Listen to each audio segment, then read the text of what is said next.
Ladies and gentlemen, my name is Deathstroke, and today I have the fourth installment of Woof Wednesdays. Here's my dog team. Today is a battle against my friend Alex, who's in the GBA with me. Stay tuned for a video about that. Uh, but he's got a lot of ground types, and ground types are not good for my dog team. I have a big ground weakness. Um, let's see how that comes into play. He leads off with Gyarados, as I lead off with Gramble. I was expecting a T-Tar lead. Um, he has Intimidate. I also have Intimidate, so pretty much offsets, but I want to get out there. I'm expecting him to Dragon Dance. He's either going to Dragon Dance or Sub. Either way, I'm just going to go into Stoutland, get another Intimidate off. So he's -2. He goes for a Dragon Dance, so he's back up -1.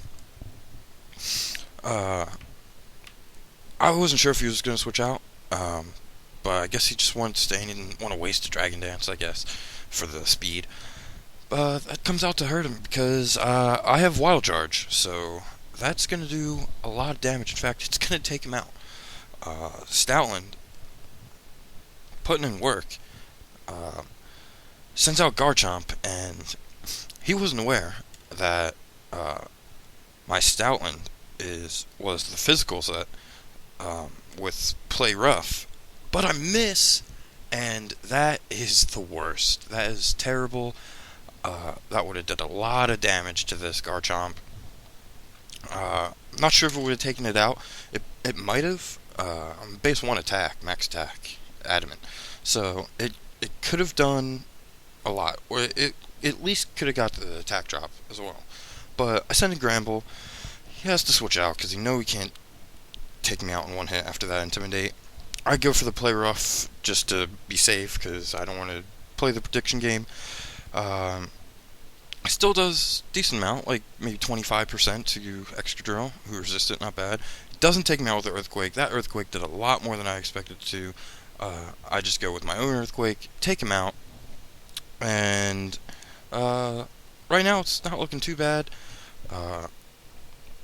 But I really should have just kept this Gramble. I should have switched out on Excadrill and sacked something.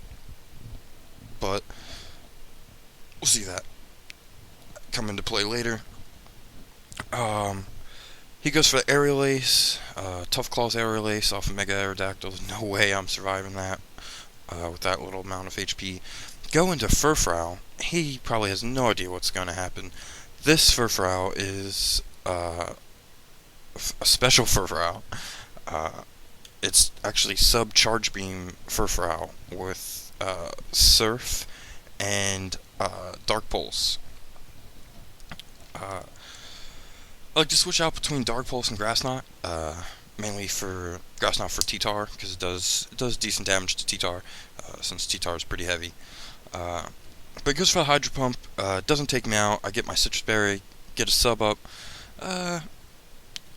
Doesn't really matter, I guess. I mean, the extra Life Orb damage will come into play,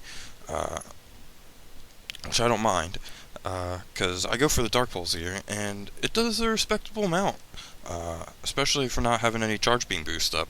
I'm pretty pleased with that. I really, really like this Furfrou. Also, that haircut. That Pharaoh haircut.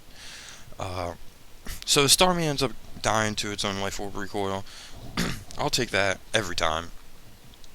He goes into Garchomp, and I'm like, well, I know that Mightyena can live one Dragon Claw, so I can go for an Ice Fang, and then I can take it out with a Sucker Punch, except he's got the Yachi Berry, and that is just horrible. Because the Yachi Berry did I believe it halves the damage of Ice-type moves, so that would have did a lot more, and considering how much that Sucker Punch did, it would have taken out the Garchomp if it wasn't for that Yachi Berry. I just died of Rough Skin, as he goes for an EQ, but I have something for this Garchomp, well, especially since it's down this low. Go into Manectric, Mega Evolve, into Mega Manectric, get the Intimidate off of him. At this point, he probably thinks that there's not much I can do to him, but he's down pretty low, and I can take him out with a Hidden Power Dragon, which is super effective. Uh, Not bad. I kind of wish it was Hidden Power Ice, but Hidden Power Dragon is usable still. But he goes into T-Tar and brings in the sand. I can do absolutely nothing to this T-Tar, so I'm just going to Volt Switch out. I like the Volt Switch animation with Manectric. I don't know, I feel like it just suits it.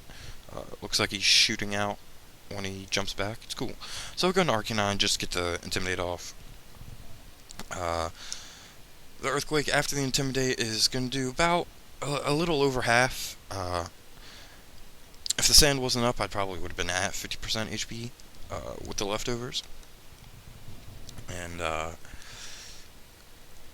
just want to get a burn on this thing, so maybe I have a chance with Manectric to take it out.